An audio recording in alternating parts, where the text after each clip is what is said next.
Welcome to the LA Story Podcast with Stevie Wilson.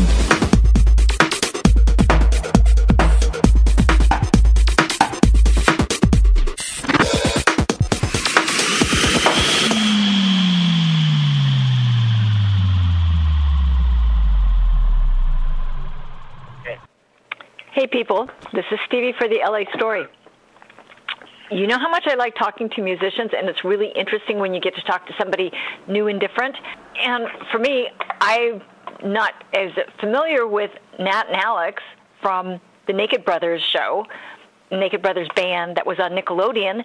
They've got a new album out called Black Sheep, and they're out promoting it, and they're actually doing a show tonight.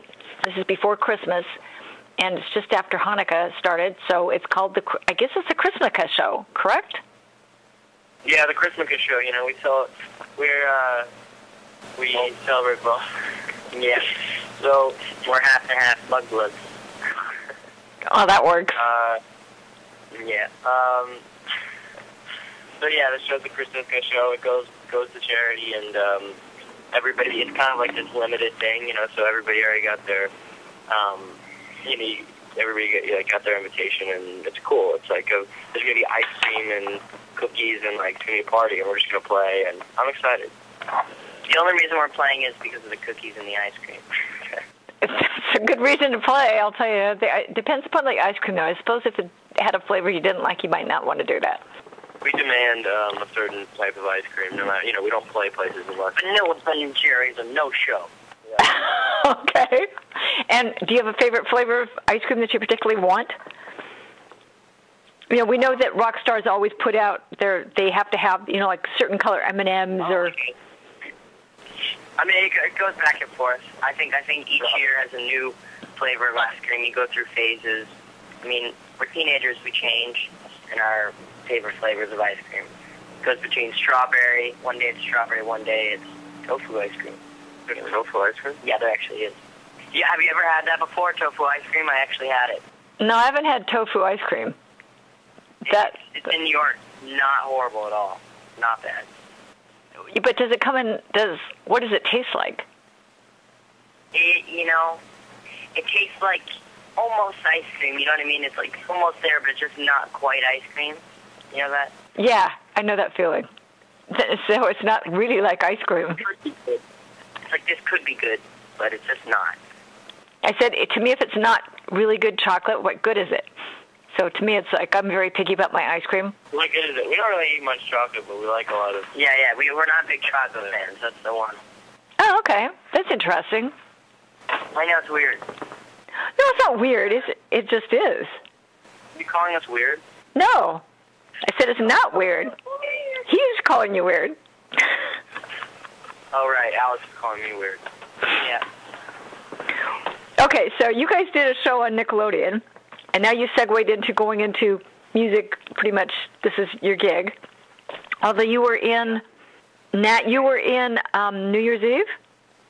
Yeah, well, we did the Naked Brothers band, and it was based on our music and our real band, and we did it for 3 years, kind of in New York with our friends, and then when we finished, we just started touring and went on the road, and we've been working on this record for a while, our new album called Black Sheep, and it was kind of like we decided to really focus on that, but then we got to act in a couple movies. I got to be in New Year's Eve in a movie called Peace, Love, and Misunderstanding that's coming out, and Alex just did a movie called Hairbrained. Now he was also in The Sitter, with Jonah Hill. Yeah. How was that? How was it being in The Sitter with Jonah Hill? It was really fun. He's a really, really funny guy. He's just as funny in real life as on camera. Oh, cool. Super. Yeah, it was really fun working on that. And how was it with New Year's Eve? Because, I mean, that's a lot. That's a huge cast. Yeah, I mean, I didn't get to meet everybody, but I could say I was in a movie with Robert De Niro. No, I mean, I did most of my scenes were with Abigail Breslin, Jake Austin, and Christian Fortune, these kids, and we all became really close during the movie, so that's good. I got some good friends out of it. And, it was fun. The premiere was fun. Got to meet a lot of cool people. Yeah, it would be. I would think that would be a lot of fun. I mean, it's one of those movies that it's obviously it's the time of year that you do it, but you'll actually get to, see it every year because everybody will come back and say, this is what you watch on New Year's Eve or during the holidays. Yeah, it'll be on TV forever. Exactly. It'll be on everybody's list and it'll show up on cable probably a lot too. Yeah, exactly. So you guys will live forever in those different scenes. Yeah, exactly. Well, actually, we just live forever. We're just like immortal. That's like the Woody Allen has a line. He's like, I don't want to achieve immortality through my work. I want to achieve immortality through not dying. That's a good line. Yeah, that's a very good line. I think we would all appreciate that one. Yeah, I know. We all appreciate that, I think. Well, that's just it, except that you don't want to grow older. You don't want to look older. You just want to look good. Exactly. Because there's no point in living forever if you're going to look like an old, decrepit person. Not that being old is bad, but just you want to look good. Not like you're... No, I'm kind of getting excited to look like an old person. So I'm getting excited to be like late 30s, early 40s, like the distinguished shade, right? like of that, kind of like, yeah, I'm a writer. You can say that and just be like, yeah, I know the truths of life. You can be there. But when you get in your 50s, you're just like, I'm hungry. Where's the food? I don't know where to go out. That's like the 50s or 60s. No, that's more 60s. Yeah, that's more 60s. Yeah, but once you get to a certain age, like really old, once you're like in your late 70s or something, you're just allowed to be grumpy. You're allowed to do and say whatever you want. Yeah. You're allowed to be grumpy. But then you're just grumpy and you're just like, it's just horrible. That's not, well. Yeah, we don't know actually. He's going to change his mind when he's like 73. Yeah. And I'm 70. Yeah, exactly.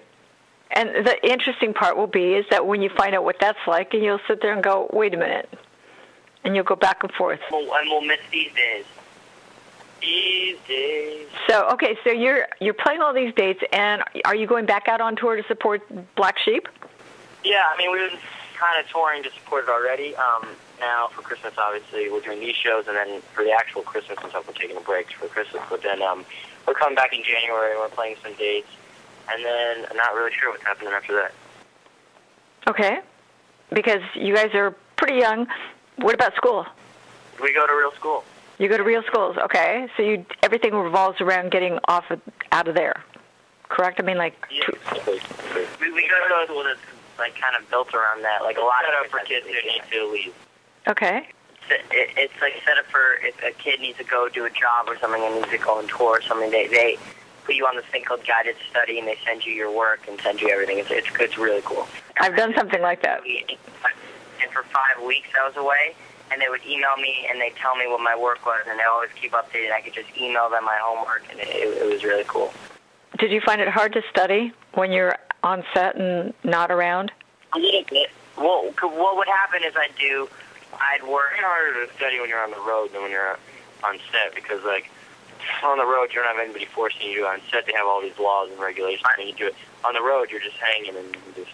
When I did it, I would have 5 days of shooting, like day and night, and then I'd have 2 days where I do 6 hours of tutoring on each day.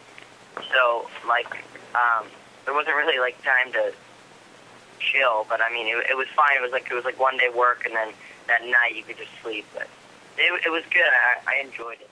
Cool. College bound, or are you going to go straight into music acting? You're the first person to ask me that. No, I'm just kidding. College bound. No, everybody asks me because, like, oh, grade, it's that kind of person. I'm really not sure right now. I'm 14, so, yeah, next year I will go to NYU. You have time to think about it, right? I have a little time to think about it. I'm only in 8th grade. Once I start high school, no. When you start high school, it all changes. Yeah, everything changes. Yeah, it does. But, college is fun in its own way, but then it has its own set of pressures. So it's no different than, having to monitor yourself like when you're out on the road. You actually have to deliver when they want you to. Yeah. Yeah, because, like, especially because with, the music thing's really happening, the acting's happening now, so, you don't want to, when people are into it, you don't want to waste it, but then at the same time, you don't know when you're going to be able to do college, and, there's a lot of great things about it, so it's a difficult situation,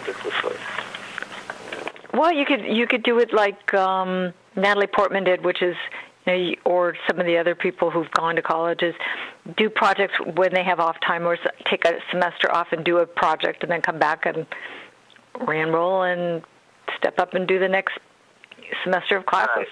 Right. James Frank was an awesome actor, lighting man, director, whatever. He does everything, and he's a professor at NYU right now. Student, but no, he's a professor at NYU. I swear.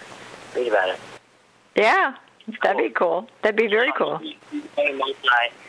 Multitasker. Cool. Yeah. I mean, and the thing is, NYU is a great school for film and acting and stuff like that, simply because of the city it's located in. Yeah. Yeah, NYU's. The only reason I wouldn't want to go to NYU is it's like 3 blocks away from our house that we live in now, and I'm guessing when I'm 18, the last thing I'm going to want to do is live really close to the house my parents live in. So maybe I'd want to go somewhere else. But I mean, I don't know. NYU's an awesome. I don't think my parents would drop by and be like, honey, next out. I'd have my distance in the college, but who knows? My parents are pretty clingy. Yeah. My parents just can't get enough of me. Parents like to hang on to their kids, just because they're kids. I never laugh because my parents really hate me. I don't think they really hate you. It's not a situation of that. It's a situation of their parents, and parents do what parents are supposed to be, according to the sort of parent book of rules, and not particularly easy. I know when I went off to college, it was like I could not wait to get away. Parents must be parents, children must be children, and dogs must be dogs. Well, they certainly can't be cats. Yeah. What? Cats must be dogs. You know, we've never owned a cat. We've owned a lot of dogs, but never owned one cat. Really? Yeah, something about cats is not Wolff family-ish. I don't know. Because they seem very independent. Or they seem like I don't know how to explain it. They seem like real, not loving people. Like, you know what I mean? Like, cats will show you when they're not happy, you know, and they actually have real moods, and dogs are just always happy and always want to, or I don't know, even if they're sad, you can make them happy by petting them. Yeah. I feel like you remember things. Well, dogs notice your emotions and they respond to you, whereas cats kind of go, I don't know if I need you. Yeah. How do I feel about that? Yeah, exactly. I feel like cats are too intelligent. Yeah, sometimes they're really intelligent, although I've known some cats that were more like a dog, that were really like wanted people to pet them and pay attention to them and talk to them. Cats. Yeah. I cats. Those are the best. Fat cats. So after Christmas and all that stuff, and you've got the few dates that you're going to play, and Black Sheep. How is Black Sheep doing? Because I saw the 3 videos. Oh, cool. You saw them? Yeah. Nice. Black Sheep did really well. When it first came out, it debuted on the charts, which we were really excited about, in the top pop albums, and then just the albums overall, and that was really exciting. And you know, it's doing well. It's like, you know, we made like an effort we took a long time with the album, and we did very, Alex and I went into the studio, we wrote all the songs, and then just the 2 of us, and then played all the instruments on the album, just the 2 of us. So it was a very like organic kind of effort, and I think people are really responding to it, so that's exciting. Well, particularly when you play all the instruments, it means that you're serious about your music. Yeah. And that's kind of cool. I've been serious about music just in general, you know, so it's like a lot of it kind of, hopefully, you know, we think that might be the thing that separates us from a lot of the kind of TV kids that we grew up around who were more manufactured, and we really kind of defied that and tried to conform to that kind of, you know, just stick to our thing. Yeah, exactly. I mean, you really got into it and really delivered and worked hard within the studio concept, and then you wrote the music. Yeah. It's pretty much, it is all your game. Yeah, it's our effort, and like, you know, the songs in that way I think are more honest to teenagers or to VR, you know, than most of the young, you know, singer songs, because usually, you know, they're written by people who are older and stuff, and they're trying to write down to people who are our age, whereas we're kind of writing from a really honest point, and I think a lot of kids seem to be responding to that, you know. Even when we were doing the Naked Brothers Band, we were writing from a really honest point. We were just younger, so the songs were about things that I was excited about then, you know, like Crazy Car and stuff like that. You know, that was, and now I'm a teenager, you know, and I'm older, and I've matured, the songs have matured. Yeah, exactly.